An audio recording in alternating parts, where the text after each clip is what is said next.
الحمد لله نحمده ونستعينه ونستغفره ونؤمن به ونتوكل عليه ونعوذ بالله من شرور أنفسنا ومن سيئات أعمالنا من يهده الله فلا مضل له ومن يضلله فلا هادي له ونشهد أن لا إله إلا الله وحده لا شريك له ونشهد أن سيدنا ومولانا محمدا عبده ورسوله أما بعد فأعوذ بالله من الشيطان الرجيم بسم الله الرحمن الرحيم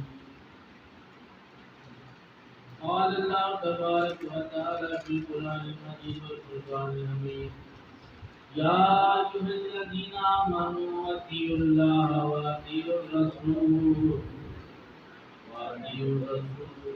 صدق الله مولانا العظيم وصدق رسوله النبي الأمين الكريم ونحن على ذلك من الشاهدين والشاكرين والمطمئنين والحمد لله رب العالمين إن الله وملائكته يصلون على النبي يا أيها الذين آمنوا صلوا عليه وسلموا تسليما بڑی الصلاة والسلام عليك يا رسول الله وعلى آلك وأصحابك يا حبيب الله الصلاة والسلام عليك يا إمام القبلتين وعلى آلك وأصحابك يا جد الحسن والحسين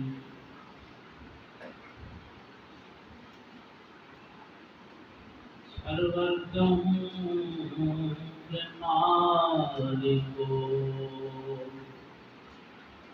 مولا کہوں تجھے سرور کہوں کہ مالکو مولا کہوں تجھے باغ خلیل کا گلے دیوا کہوں تجھے باغ خلیل کا گلے دیوا کہوں تجھے لیکن رضا نے ختم سخن اس پہ کر دیا لیکن رضا نے ختم سخن اس پہ کر دیا خالق کا بندہ خلق کا آقا کہوں تجھے خالق کا بندہ خلق کا آقا کہوں تجھے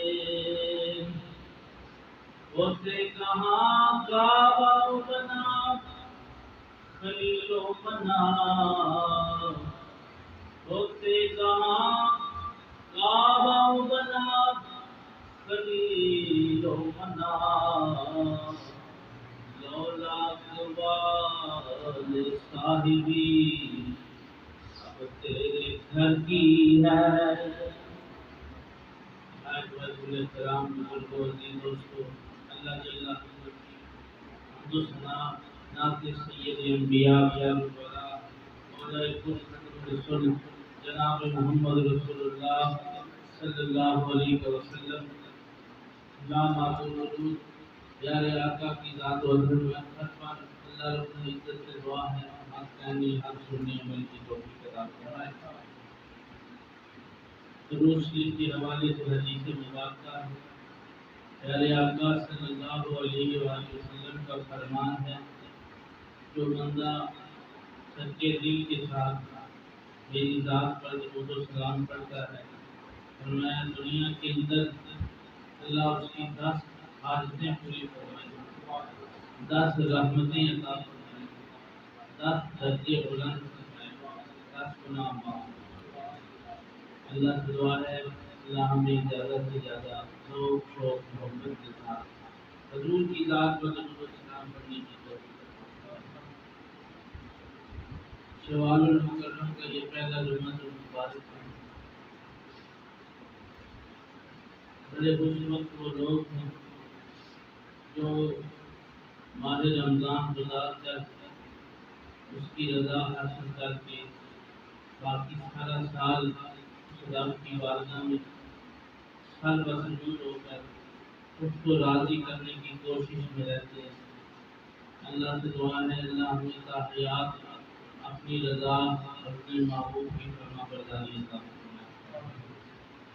قرآن کریم 5واں پارہ ہے، اس کے اندر ایک آیت کریمہ کا ایک حصہ میں نے تلاوت کیا۔ اللہ تعالیٰ سے دعا ہے اس آیت کریمہ کے مطابق گفتگو کی توفیق عطا فرمائے۔ اللہ ارشاد فرماتے ہیں یا ایھا الذین آمنوا، اے ایمان والوں، اتنے پیار سے اللہ ایمان والوں کو بلاتا ہے۔ اے ایمان والوں، ہم جب بھی نماز پڑھتے ہیں، روزہ رکھتے ہیں، اللہ کرتے ہیں، تو ہم یہ سمجھتے ہیں ہم ایمان والے ہیں۔ حالانکہ ایمان والوں کی بات یہ نہیں، ایمان والوں کا مطلب ہے ماننے والے۔ پنجابی میں کہتے ہیں اللہ تعالیٰ منن والے والے، اے ایمان والوں، اے ماننے والے، اطیعوا اللہ، اللہ کی اطاعت کرو، فرما برداری اللہ کی کرو۔ یا اللہ تیری فرما برداری کریں، اس کا کیا طریقہ ہے؟ ہر کام کا کوئی نہ کوئی طریقہ ہوتا ہے۔ کوئی بھی مشین ہے تو اتنی دیر تک چھوڑا نہیں جا سکتا، اس کے پرزوں کو اتنی دیر تک اس کی گائیڈ کی مدد سے اس کو سمجھا نہ جا سکے۔ تو اللہ تعالیٰ کی فرما برداری کرنے کے لیے اللہ تعالیٰ سے سوال کیا جا رہا ہے، یا رب کائنات تیری فرما برداری کیسے کریں؟ تو نے نماز پڑھنے کا حکم دیا، کیسے نماز پڑھیں، کب پڑھیں، کس وقت پڑھیں اور کب کب نہ پڑھیں؟ اللہ تعالیٰ کہتا ہے ہاں یہ بات تو ہے، میں نے یہ ضرور کہا کہ واقعی مسئلہ نماز قائم کرو۔ اور نماز پڑھنے کے لیے تمہیں کسی رہبر کی ضرورت پڑے، واقعی اور رسول فرمایا میرے محبوب کی فرما برداری کرو۔ جب محبوب کو دیکھو گے نماز پڑھتے ہوئے، نماز پڑھنا آ جائے گا۔ محبوب کو دیکھو گے روزہ رکھتے ہوئے، روزہ رکھنا آ جائے گا۔ محبوب کو دیکھو گے اس کا دن رات سو روز کیسے گزرتی ہیں، تمہیں رب کے حکموں کی فرما برداری کرنا آ جائے گا۔ اللہ ارشاد فرماتے ہیں ایمان والوں تابعداری کرو اللہ کی، اور تابعداری کرو اس کے رسول کی۔ اللہ کے مثلاً اس آیت مقدسہ میں خالق کائنات میں یہ ارشاد فرمایا کہ دنیا میں مجھ جیسا رب کوئی نہیں، میرے نبی جیسا کوئی نبی نہیں۔ دنیا میں مجھ جیسا کوئی رب نہیں، میرے نبی جیسا کوئی نبی نہیں۔ اس لیے فرمایا میرے نبی کی پیروی میری پیروی، میرے نبی کی اطاعت میری اطاعت، میرے نبی کی فرما برداری میری فرما برداری، میرے نبی کی سنت اپنا لو، میرا حکم پورا ہو جائے گا۔ اللہ تعالیٰ جیسا کوئی معبود نہیں، عبادت کے لائق کوئی نہیں، حضور جیسا کوئی عابد کوئی نہیں، ایسی عبادت کو کر نہیں سکتا جیسی حضور نے کی۔ دنیا میں جتنے مرضی نمازی اٹھا کے دیکھو، سب کی تعریف پڑھ کے دیکھو، حضور جیسی نماز کسی نے پڑھی اور قیامت تک نہیں پڑھ سکتا۔ اس لیے رب نے فرمایا میرے جیسا معبود کوئی نہیں، میرے نبی جیسا عابد کوئی نہیں۔ پھر فرمایا کہ اللہ تعالیٰ جیسا کوئی محب کوئی نہیں، محبت کرنے والا کوئی نہیں۔ رب سے بڑھ کے بھی کوئی محبت کرتا ہے؟ وہ تو خود اعلان کرتا ہے والذین آمنوا اشد حبا للہ، اور بندو تم مجھ سے شدت سے محبت کرو، میں تمہارے اتنے قریب ہوں جتنا تمہاری شہرت سے بھی زیادہ۔ نحن اقرب الیہ من حبل الورید، میں بندے کی شہرت سے بھی زیادہ قریب۔ اللہ سے بڑھ کر محب کوئی نہیں، حضور سے بڑھ کے محبوب کوئی نہیں۔ پھر فرمایا اللہ تعالیٰ جیسا کوئی چاہنے والا نہیں۔ دنیا میں کوئی ہے اللہ سے بڑھ کے چاہنے والا؟ کتنے رشتے اٹھا لو، باپ بیٹے سے کتنی محبت کرتا ہے، ماں بیٹے سے بیٹی سے کتنی محبت کرتی ہے، چاچے تائے مامے پھوپھیاں کتنی محبت کرتی ہیں، یہ رشتے سارے اور واری واری جاتی ہے، لیکن اللہ کہتا ہے میری محبت سے بڑھ کے کوئی نہیں جاتا۔ میں اپنے بندے سے اتنی محبت کرتا ہوں، اتنی محبت کرتا ہوں، فرمایا بندے تیرا غم میں رہنا مجھے ناگوار ہوگا، لیکن کیا کروں آزمائش ہے، دنیا آزمائش کا گھر ہے، تجھے غم میں مبتلا کر کے آزمانا ہے، کیا تو پھر بھی میرے پاس آتا ہے کہ نہیں؟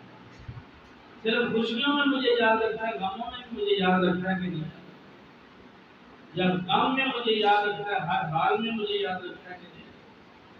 اللہ فرماتا ہے وہ مشرق والوں کا رب ہے، حضور مشرق والوں کے نبی بن کے آئے، وہ مغرب والوں کا رب ہے، حضور مغرب والوں کے نبی بن کے آئے ہیں، وہ جنوب والوں کا رب ہے، حضور جنوب والوں کے نبی بن کے آئے ہیں، وہ شمال والوں کا رب ہے، حضور شمال والوں کے رب نبی بن کے آئے ہیں۔ وہ رب کون ہے؟ وہ جبریل کا رب ہے، حضور جبریل کے بھی نبی ہیں۔ وہ اسرائیل کا رب ہے، وہ اسرائیل کے بھی نبی ہیں۔ وہ میکائیل کا رب ہے، حضور میکائیل کے بھی نبی ہیں۔ وہ اسرافیل کا رب ہے، حضور اسرافیل کے بھی نبی ہیں۔ وہ ذرے ذرے کا رب ہے، حضور ذرے ذرے کے نبی ہیں۔ رب نے مجھے ارشاد فرمایا اذا ذکرت ذکرت معی، محبوب جس کا میں رب ہوں اس کا تو نبی، جہاں جہاں میرا ذکر وہاں وہاں تیرا ذکر، جہاں میری فرما برداری ہے وہاں تیری فرما برداری، جہاں میرا حکم وہاں تیرا۔ محبوب اعلان فرما دے، قرآن کہتا ہے سورہ آل عمران قل ان کنتم، محبوب آپ فرما دے تحبون اللہ، اگر تم اللہ سے محبت کرتے ہو، یہ دعویٰ کرتے ہو کہ میں اللہ سے محبت کرتا ہوں، فاتبعونی، میری اتباع کرو۔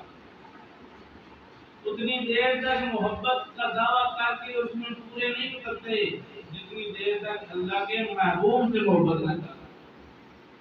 حضور نے فرمایا فاتبعونی یحببکم اللہ، جب تم میری اتباع کرو گے پھر اللہ بھی تمہیں پسند کر دے گا، اللہ تمہیں پسند کرے گا۔ فَيَغْفِرْ لَكُمْ ذُنُوبَكُمْ وَاللَّهُ غَفُورٌ رَحِيمٌ، پھر اللہ تمہیں معاف کر دے گا اور اللہ بڑا ہی بخشنے والا مہربان ہے۔ میرے دوستو، اللہ تعالیٰ کہتا ہے کہ تم مجھ سے محبت کرتے ہو، میرے محبوب سے بھی محبت کرنی پڑے گی۔ اس طرح نہیں ہوگا کہ میرے محبوب سے محبت نہیں کی اور مجھ سے محبت کے دعوے، میں بندہ نماز پڑھتا ہے،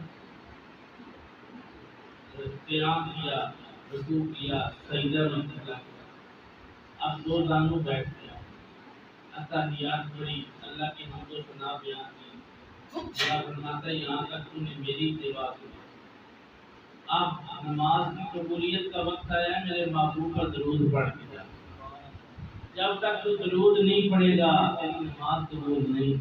اور شرعی مسئلہ ہے کہ درود پاک واجب ہے نماز کے اندر پڑھنا، واجب کا ترک کر دیا سجدہ صاف کرے گا ورنہ نماز نہیں ہوگی، واجب الاعادہ ہوگی، دوبارہ ادا کرنی پڑے گی۔ معلوم ہوا محبوب کی اطاعت میں اس کا ذکر ضروری ہے، اس پر درود و سلام پڑھنا ضروری ہے۔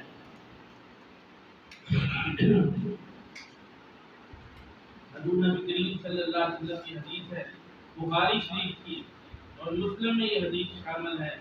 حضور علیہ السلام نے فرمایا میری ساری امت جنت میں جائے گی۔ اتنی بڑی بات کر رہا ہوں، نبی پاک کا فرمان سنا رہا ہوں، میرے آقا نے فرمایا، بخاری مسلم میں حدیث ہے، فرمایا میری ساری امت جنت میں جائے گی سوائے منکر کے۔ حضرت عبداللہ ابن مسعود رضی اللہ تعالیٰ عنہ پوچھتے یا اللہ منکر کون ہے؟ میرے آقا نے فرمایا منکر وہ ہے جو میری اطاعت نہیں کرے گا، جو میری فرما برداری نہیں کرے گا، میری تابع داری نہیں کرے گا، اور جو میری تابع داری کرے گا، فرما برداری کرے گا، میرا حکم مانے گا، گویا اس نے خدا کا حکم مانا، وہ جنت میں جائے گا۔ سبحان اللہ، یہ پیارے آقا کا فرمان ہے۔ اور صحابہ کا عقیدہ بھی یہ تھا، صحابہ روزانہ حضور کی اتباع میں مشغول رہتے ہیں، حضور کی فرما برداری میں رہتے ہیں۔ حضور کے صحابی حضرت ثوبان رضی اللہ تعالیٰ، آپ کے چہرے کا رنگ فق رہتا ہے، تغیرات چہرہ جو ہے نا وہ بدلے بدلے رہتے ہیں، ہر وقت کوئی خوف کا تاری رہتا تھا۔ ایک دن بارگاہ رسالت میں آپ صلی اللہ علیہ وسلم میں بیٹھے تھے، میرے آقا نے فرمایا اے ثوبان تجھے کوئی بیماری ہے، کوئی پریشانی ہے؟ تو ہر وقت بڑا بھی چہرے کا تیرے رنگ بدلا بدلا رہتا ہے، تیرا جسم ٹھنڈا ٹھنڈا محسوس ہوتا ہے۔ عرض کی یا رسول اللہ کوئی پریشانی نہیں، کوئی بیماری نہیں، بس ایک فکر لگی رہتی ہے۔ میرے آقا نے فرمایا ثوبان کون سی فکر، کس فکر میں مبتلا رہتے ہو؟ یا رسول اللہ صلی اللہ علیہ وسلم جب سے آپ نے فرمایا جو میری فرما برداری کرے گا وہ جنت میں جائے گا، میری فرما برداری اللہ کی فرما برداری ہے، وہ جنت میں جائے گا۔ اے اللہ کے محبوب میں آپ کا غلام صحابی رسول، میرا ایمان ہے کہ جنت آپ کے صدقے مل جائے گی، اور اے اللہ کے محبوب ایک فکر لگی رہتی ہے، آپ جنت میں پتہ نہیں کون سے درجے پر ہوں گے، کون سے مقام پر ہوں گے، اور میں پتہ نہیں کسی چھوٹے سے مقام میں ہوگا۔ جنت تو ضرور ہوگی پر ہو سکتا ہے مقام وہ نہ ہو جہاں پہ آپ جائیں۔ میں تو اس غم میں تڑپتا رہتا ہوں کہ جس طرح دنیا میں نمازوں کے وقت آپ کی زیارت ہو جاتی ہے، جنازوں میں آپ کی زیارت ہو جاتی ہے، خطبات میں آپ کی زیارت ہو جاتی ہے، آپ کا دیدار کر لیتا ہوں، گھر میں کوئی پریشانی آ جائے، اوکڑ آ جائے، مصیبت آ جائے، اور اس مصیبت کو بھلانے کے لیے آپ کے پاس آ جاتا ہوں، دیدار رسول کر لیتا ہوں، پریشانی دور ہو جاتی ہے۔ کل قیامت والے دن آپ کو کہاں تلاش کریں؟ میرے آقا نے فرمایا ثوبان یاد رکھ، جس کو جس سے محبت ہوتی ہے قیامت والے دن اسی کے ساتھ اٹھایا جائے۔ اگر تجھے مجھ سے محبت ہے میں محمد تجھ سے وعدہ کرتا ہوں قیامت والے دن بھی تمہارے ساتھ ہوگا۔ جنہوں نے رسول کریم کی فرما برداری کی ان کے لیے تو حضور نبی کریم صلی اللہ علیہ وسلم کا ساتھ ہی کافی ہے۔ کائنات میں ذرہ ذرہ حضور علیہ السلام کا مطیع و فرما بردار تھا۔ چاند، یہ تو زمین کی بات ہوگی، آسمان کے ستارے، سیارے، چاند، سورج، یہ بھی میرے آقا کی فرما بردار ہے۔ مدینہ تو رسول ہے، مشرکین کا مطلب بہت بڑا گروہ حضور کی بارگاہ میں آیا، مشرکین مکہ کا، اور آپ کہنے لگا اے اللہ کے محبوب صلی اللہ علیہ وسلم اگر یہ آسمان والا چاند زمین پر آ جائے ہم کلمہ پڑھ کے مسلمان۔ قرآن نے سورہ قمر میں یہ واقعہ بیان کیا، بن شکل قمر، چاند دو ٹکڑے ہو گیا۔ مختصر کر رہا ہوں، بڑا لمبا چوڑا واقعہ ہے، بخاری شریف میں حدیث موجود ہے۔ گروہ آیا، حضور صلی اللہ علیہ وسلم نے چاند کو حکم دیا، چاند دو ٹکڑے ہو گیا، ایک اور پہاڑ کے دائیں طرف، ایک اور پہاڑ کے بائیں طرف، کافی دیر گزر گئی۔ صحابی نے کیا یہ واپس بھی جائے گا کہ نہیں؟ فرمایا جو نبی زمین پر چاند کو لانے پر قادر ہے وہ واپس بھیجنے پر بھی قادر ہے۔ حضور نے انگلی کا اشارہ فرمایا، چاند واپس چلا گیا۔ بے شمار کافروں نے کلمہ پڑھا، مسلمان۔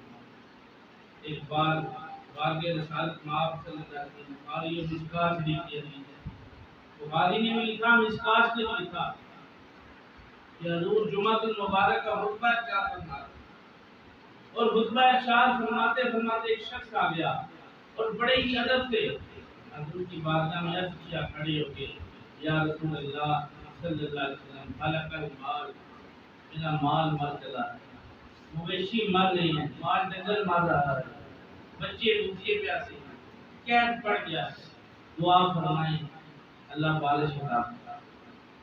میرے آقا نے یہ بھی فرمایا کہ جاؤ اللہ سے تم بھی مانگ رہے ہو میں بھی مانگتا ہوں، تم بھی میری طرح مانگو میں بھی تمہاری طرح مانگوں، ہم کو فرق تو رہی کوئی۔ میرے آقا نے یہ بھی فرمایا، میرے آقا نے خطبہ چھوڑ کے دعا فرمائی، بیان چھوڑ کے حضور نے دعا فرمائی، یا اللہ یہ بندہ بڑی آس لے کر آیا ہے، یا اللہ میرے ہاتھوں کو خالی نہ لوٹانا، اس بندے کی دعا کو قبول فرما لے اور اسے رحمت والی بارش عطا فرما۔ صحابہ کہتے ہیں حضرت انس بن مالک رضی اللہ تعالی عنہ آپ فرماتے ہیں کہ حضور کے ہاتھ اٹھنے کی دیر تھی، چاروں طرف سے آسمان پر کالی گھٹائیں بن کر آئی، چاروں طرف سے کالی سیاہ گھٹائیں بن کر آئی۔ حضرت انس فرماتے ہیں رب کائنات کی قسم جس کے قبضہ قدرت میں میری جان ہے، میں نے ان آنکھوں سے دیکھا کہ سرکار دو عالم کی دعا پوری نہیں ہوئی، ابھی ہاتھ مبارک چہرے پر نہیں پھیرے تھے کہ آپ کے چہرے مبارک پر آسمان سے بارش کا پانی نازل اور داڑھی مبارک تر ہو گئی بارش کے پانی سے، اور وہ دعا حضور کی قبول ہو گئی۔ اعلیٰ حضرت فرماتے ہیں عجابت کا صحرا عنایت کا جوڑا، عجابت کا صحرا عنایت کا جوڑا، دلہن بن کے نکلی دعائے محمد، دلہن بن کے نکلی دعائے محمد صلی اللہ علیہ وسلم۔ ایک ہفتہ تک بارش جاری رہی، ایک جمعہ سے دوسرا جمعہ آ گیا، اب وہی شخص دوبارہ آیا، یا رسول اللہ حلق المال و جائے المال، یا رسول اللہ مال مویشی مر رہے ہیں، اولاد پانی میں ڈوبنے لگی ہے، گھر بہ رہے ہیں، نقصان ہو رہا ہے، یا رسول اللہ دعا فرمائے بارش تھم جائے، بارش رک جائے۔ حضور نبی کریم صلی اللہ علیہ وسلم نے فرمایا اچھا بھی دعا کرو، جمعہ کے خطبہ کے دوران سے دعا کرنا، اور دعا ایسی رہی یا اللہ یہ بارش اب جہاں جہاں برسے کسی کا نقصان نہ کرے، رحمت والی بارش ہے۔ اور ایک روایت میں فرمایا کہ حضور نے انگلی کا اشارہ فرمایا آسمان کی طرف، اب جہاں جہاں میرے آقا کی انگلی مبارک بنتی چلی جاتی بادل بکھتے چلے جاتے، بادل درمیان میں سے چھٹ کے دھوپ نکلائی اور مدینے کے گرد و نواح میں بارش ہو گئی۔ یہ کون دعا کر رہا ہے؟ حضور صلی اللہ علیہ وسلم۔ صحابہ کرام کا عقیدہ ہے کہ حضور دعا فرما دے اور بات بن جاتی ہے۔ حصائص کبریٰ میں علامہ جلال الدین سیوطی رحمۃ اللہ علیہ فرماتے ہیں ایک عرابی حضور کی بارگاہ میں آ گیا کہ یا رسول اللہ صلی اللہ علیہ وسلم میں آپ کا کلمہ پڑھ کے مسلمان ہونا چاہتا ہوں۔ حضور نے فرمایا چل کلمہ پڑھ مسلمان ہو۔ کلمہ پڑھا مسلمان ہو گیا۔ عرض کرنے لگا یا رسول اللہ صلی اللہ علیہ وسلم پر میرے دل کو یقین نہیں آ رہا، پختہ یقین کے لیے کہ میں مسلمان ہوں، میں اپنے آپ کو یقین دلانا چاہتا ہوں۔ میرے آقا نے فرمایا کیسے یقین آئے گا تجھے کہ میں واقعی اللہ کا آخری رسول بن گیا ہے؟ اس نے عرض کی یا رسول اللہ وہ سامنے درخت ہے، اگر وہ درخت چل کے آئے اور آپ اس سلام پیش کرے مجھے یقین آ جائے گا۔ میرے آقا نے فرمایا اچھا اس درخت کو جا کے کہے کہ اللہ کے نبی مجھے مدینے میں بلا دے۔ حصائص کبریٰ جلد دوسری صفحہ 35 کتاب کا حوالہ دے رہا ہوں۔ نبی کریم صلی اللہ علیہ وسلم نے فرمایا کہ اس درخت کو جا کے کہے کہ مدینے میں اللہ کے رسول بلا دے۔ وہ عربی گیا اور جا کے کہتا ہے اے درخت تجھے اللہ کے نبی نے یاد کیا۔ عربی کہتا ہے میں نے اپنی آنکھوں سے دیکھا وہ درخت جھکا، کبھی دائیں طرف گرا کبھی بائیں طرف، کبھی آگے گرتا ہے کبھی پیچھے گرتا ہے، گرتا گرتا باغ رسالت میں آ گیا۔ نہ صرف آیا بلکہ آ کے کہتے ہیں السلام علیکم ایھا النبی ورحمۃ اللہ وبرکاتہ۔ اس درخت کو بھی ہمارا سلام حضور کی ذات پر سلام تھا۔ آج امتی سوچ میں پڑا ہوا ہے پتہ نہیں یہ سلام کدھر لکھا ہوا ہے۔ جمعہ کے بعد جو نمازی سلام پڑھتے ہیں پتہ نہیں کہاں لکھا ہوا ہے۔ ہم لکھے ہوئے کے محتاج رہ گئے اور جنہوں نے آنکھوں سے دیکھا انہوں نے پڑھ لیا السلام علیکم ایھا النبی ورحمۃ اللہ وبرکاتہ۔ درخت نے حضور کو سلام پیش کیا، کافی دیر گزر گئی، میرے آقا نے فرمایا ہے درخت واپس چلا جا، جوئیل تو کا لفظ استعمال فرمایا چلا جا۔ درخت اسی طرح اپنے آپ کو سیکھتا ہوا سجدے کرتا اٹھتا کرتا واپس چلا گیا۔ جب واپس لوٹا اس صحابی سے میرے آقا نے فرمایا جو عربی تھا، اب وہ عربی صحابی بن چکا تھا، فرمایا اب یقین آ گیا یا رسول اللہ، اب اتنا یقین آ گیا میرا دل یہ چاہتا ہے کہ میں آپ کے ماتھے مبارک پر بوسہ دوں اور آپ کے قدم چوم لوں، مجھے اجازت عطا فرمائے۔ آج ہم کسی ولی اللہ کے دربار میں جا کے بوسہ دینا تو یہ سمجھا جاتا ہے شاید سجدہ کر رہا ہے، بوسہ اور چیز ہے، سجدہ اور چیز ہے۔ وہ تعظیم کے طور پہ بوسہ دیا جاتا ہے، ادب بھی محبت کے ساتھ۔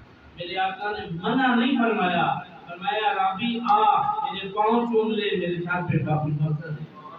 حضور کے سر پہ بھی بوسہ دیا گیا، پاؤں بھی چوم لیے۔ وہ پتھراں نوں کلمہ پڑھا جاندا، وہ گنگیاں نوں گلاں کرا جاندا، وہ ان بولیاں نوں بلا جاندا، وہ سکیاں کھجوراں اگا جاندا۔ حضور تو ایسے نبی بن کے آئے کہ حضور نبی کریم صلی اللہ علیہ وسلم کی بارگاہ ہے، ایک صحابی نے سونے کی انگوٹھی پہنی ہوئی، یہ فرما برداری بتا رہا ہوں صحابہ کرام کی، وہ اس جیسے اطاعت کرتے ہیں نبی پاک کی، درخت بھی اطاعت کر رہے ہیں، چاند سورج بھی اطاعت کر رہے ہیں، ستارے سیارے بھی اطاعت کر رہے ہیں، حضور کے غلام بھی اطاعت کر رہے ہیں۔ امتی کو کیا ہو گیا؟ امتی کو بھی حکم ہے تو بھی اطاعت رسول کا، فرما برداری کا نبی پاک کی صلی اللہ علیہ وسلم۔ میرے دوستو درخت بھی سجدہ کرتے ہیں، کہ ابھی سونے کی انگوٹھی پہنی ہوئی، بارگاہ رسالت میں کھڑے ہیں، میرے آقا نے ہاتھ پکڑ کر انگوٹھی اتار، ہاتھ پکڑ کر انگوٹھی اتار دی، فرمایا کیا تو اس بات کو پسند کرتا ہے کہ تیرے ہاتھ کی کچھ انگلی میں آگ کی چنگاری رکھ دی جائے اور تو تڑپ رہا ہو درد کی وجہ سے، جلن کی وجہ سے؟ یا رسول اللہ نہیں پسند کرتا، فرمایا یہ سننا میری امت کے مردوں پر حرام ہے اور تو نے انگوٹھی پہنی ہوئی ہے۔ اتنا کہنے کی دیر تھی، حضور تشریف لے گئے، صحابی کے ساتھ اور بھی غلام کھڑے تھے، انہوں نے کہا چل ٹھیک ہے، وہ نے منع کر دیا ہے نہ پہنا سونا، پر یہ سونے کی انگوٹھی اٹھا جیب میں رکھ لے، جا کے جب کبھی ضرورت پڑے فروخت کر کے اپنا کام کر لینا چاہیے، میری مشکل انگوٹھی کو ہاتھ بھی نہیں لگاؤں گا کیونکہ میرے نبی نے منع کر دیا۔ جس بات سے حضور نے منع کر دیا ہے، رب کا حکم ہے جس چیز سے میرا نبی روک لے اس چیز سے رک جاؤ، جس کا حکم دے دے وہ کر گزر۔ میں کیسے سونے کو ہاتھ لگاؤں؟ آج کا نوجوان سونے کی انگوٹھیاں پہن کے بازاروں میں گھومتا ہے، زنجیریں پہن کے گھومتا ہے۔ کل ایک صاحب سے ایک نوجوان نے مسئلہ پوچھا عید والے دن، وہ کہتا ہے یہ سونے کی زنجیر پہننا کیا جائز ہے؟ میں نے کہا پتل کی پہننا جائز نہیں، لوہے کی پہننا جائز، تو سونا پہننا ہے، یہ دھاتے مرد کے لیے حرام ہے۔ شریعت نے منع کیا ہے، سونا صرف عورت کو جائز ہے، مرد کے لیے جائز ہے۔ مرد کے لیے چاندی کی انگوٹھی، وہ بھی 4-4.5 ماچے سے زیادہ نہیں ہوتے، اتنا ہوتا ہے، اس سے زیادہ نہ پہنی۔ حضور کے صحابی حضرت عبداللہ ابن مسعود رضی اللہ عنہ حدیث کے راوی ہیں، وہ بڑے تیار چل ہو کے باغ حالت میں آئے، میرے آقا نے فرمایا جا چلا جا، یہ اپنا لباس اتار، جا کے اس نے گلابی رنگ کے کپڑے پہنے ہوئے، یہ لباس اتار دے۔ اب سے ابھی گھر وہ لباس اتارنے نہیں آئے، بات غور سے سنیے گا، نہ صرف اتارا بلکہ اتار کر جلا دیا، خاک بنا دیا، آگ اڑا دی، واپس آئے۔ میرے آقا نے فرمایا وہ لباس اتار کے کدھر کیا؟ کہ حضرت جو چیز آپ کو پسند نہیں وہ مجھے بھی پسند ہے۔ میرے آقا نے پھر حدیث بیان فرمائی، حضور نے فرمایا صلی اللہ علیہ وسلم، آپ نے فرمایا جو مرد عورتوں کے لباس پہنے اور جو عورتیں مردوں کے لباس پہنے ان پر اللہ اور اس کے رسول کی لعنت ہے۔ اللہ اور اس کے رسول کی لعنت ہے۔ آج اس فتن دور میں آپ دیکھ لیں، پہچان ہی نہیں ہوتی کہ مرد کون ہے عورت کون ہے۔ بڑی ہنسنے والی بات نہیں، بڑی سنجیدہ بات کہہ رہا ہوں اور بڑی ہی غور و فکر سے سننے والی بات اور عمل کی بات آپ کو بتا رہا ہوں۔ پہچان ہی نہیں ہوتی مرد کون جا رہا ہے عورت کون جا رہا ہے۔ عورتوں نے لمبے بال رکھ لیے، مردوں جیسا لباس پہن لیا، اور مردوں نے چھوٹے چھوٹے بال رکھ لیے، عورتوں جیسا لباس پہن لیا۔ میرے آقا نے لعنت فرمائی۔